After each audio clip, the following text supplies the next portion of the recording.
என்னது ஜனநாயக படம் லீக் ஆயிடுச்சா? எல்லாத்துக்கும் கேஸ் போட்டிருக்காங்க, அது ரிலீஸ் ஆகாது, நாளாகும் அப்படின்னு சொல்லிட்டு இருந்தாங்க. என்ன அப்படி என்ன அந்த படத்தில் இருக்கா தெரியல. யாருக்கா தெரியுமா?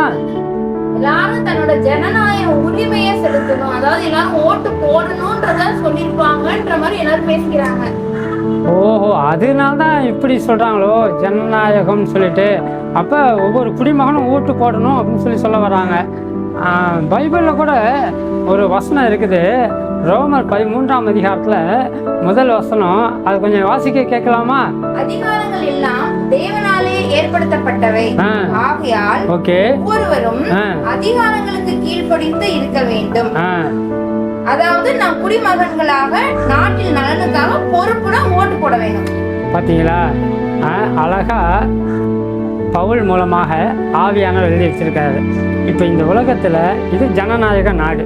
இந்த ஜனநாயக நாட்டில் நம்ம எல்லாத்துக்கும் பொறுப்பு இருக்குது, உரிமை இருக்குது, கடமை இருக்குது. அப்போ இப்போ நம்ம ஏப்ரல் 23ஆம் தேதி தமிழ்நாட்டில் எலெக்ஷன் நடக்க போகுது. எல்லோரும் குழம்பி போயிருப்பாங்க, இவங்களுக்கு ஓட்டு போடுறதா அவங்களுக்கு ஓட்டு போடுறதா அப்படின்னு சொல்லிட்டு.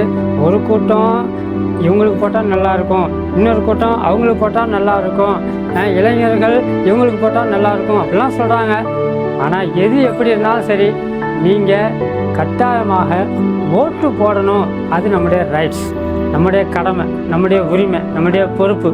அப்போ இந்த உலகத்தில் இருக்கிற நாம், இந்தியாவில் இருக்கிற நாம், தமிழ்நாட்டில் இருக்கிற நாம் கட்டாயமாக நம்முடைய ஜனநாயக கடமையாகிய ஓட்டு உரிமை அதை நீங்கள் நல்லா பயன்படுத்துங்க.